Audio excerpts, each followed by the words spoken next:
Assalamu alaikum. Welcome back to this course on Excel for Business Analytics by Dice Analytics.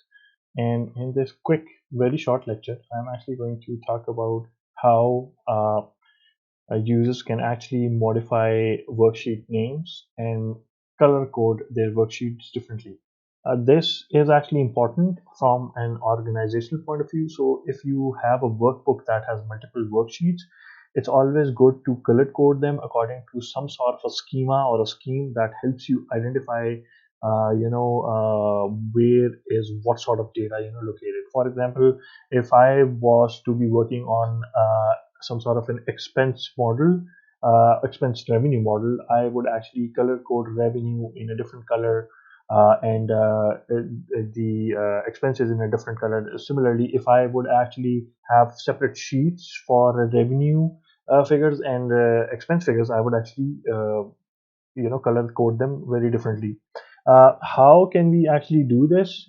Real quickly, I'm actually going to move to our example sheet. So I have a plain sheet over here because we are primarily concerned with these worksheet names and colors for these worksheet names. So I'm actually just going to show you how to change this. If you want to change the name real quickly, you can actually right click on the worksheet that you want to change the name for, and over here you would see rename, and you can actually put in any name, ABC, DEF over here, and this would actually rename the sheet. On the other hand, if you want to change the color of the sheet, you can actually do that by again right clicking on the sheet where you want to change the name, change the color of the tab, and once the pop-up bar actually opens up, you can go to tab color and then select any sort of color that you want to select. Let's select the stronger color so that it's visible.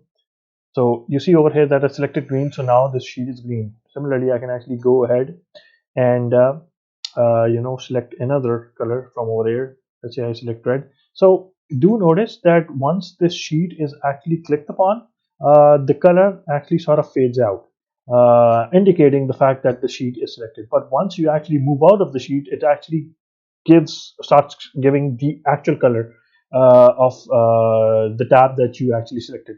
So this is a really cool short way of actually organizing your worksheets, naming them properly, organizing them properly, so that when the time comes and you are actually in some sort of a hurry, or you're actually trying to get to a result real quickly, these sort of things, they don't become a hindrance. Organization does not become a hindrance. So this is just a quick tip to actually keep your worksheet and workbooks organized.